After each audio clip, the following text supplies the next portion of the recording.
pambansang Makata ng Bayan.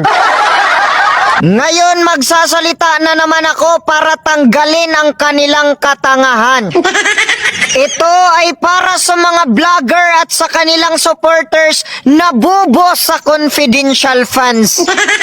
Itong mga vlogger na ito, hindi ko alam kung tanga o nagbingi-bingihan. Pati sinasabi ni Marcolita, hindi nila maintindihan. Ngayon, si Madam Lini naman ang ating pakinggan. Tinatanong si Madam Lini kung ano ang masasabi niya sa confidential funds. Ano ang sagot ni Madam Lini? Ang sabi niya, before I answer that, I want to clear things first. We are not friends. I don't like Sara Duterte, but I also don't dislike her. Hindi naman kami magkaaway, pero honestly, ang confidential funds kasi is for general use. Unlike budget na may specific na na paggagamitan. Ang gusto kasi ng Quadcom is detalyado ang reports ng OBP. Piso by piso, dapat sabihin saan ginamit, hindi po ganon yun.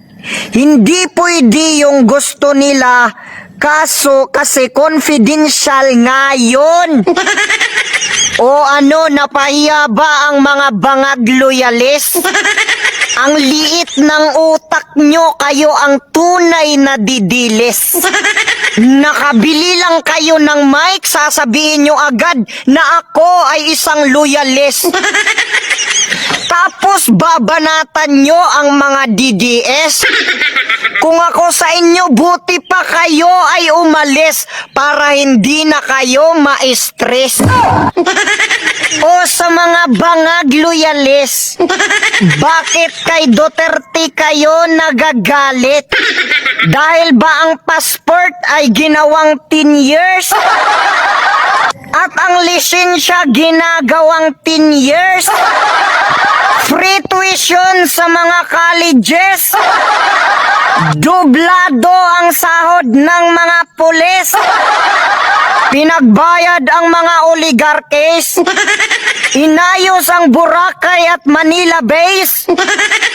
Inubos ang mga maoti terrorist? Tinanggal ang laglag bala sa airspace? Tapos may build project? Pinasara ang ABS kasi ayaw magbayad ng buwes? Tapos inubos ang mga adik? Sasabihin nyo, bayad kami? Oo, matagal na kaming bayad hanggang sa aming kaapo-apuhan. Nakikita nyo naman ang magandang proyekto na ating napakinabangan. Sa kanya lahat yan, hindi tulad ngayon, walang nagawa kundi puro nakawan. Kaya ang sinasabi ng army? Kung anong mas nakakabuti ng bayan, doon kami sumusunod. PRRD, isang go signal mo lang, palagi kaming ready. At eto pa, meron pang nagsabi, una, hindi nila hawak sa liig ang buong tropa.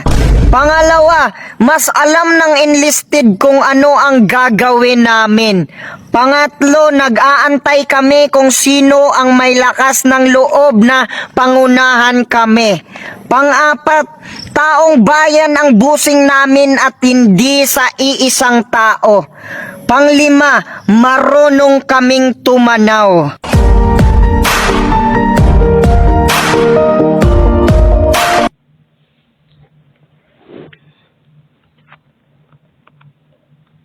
Napakaangas.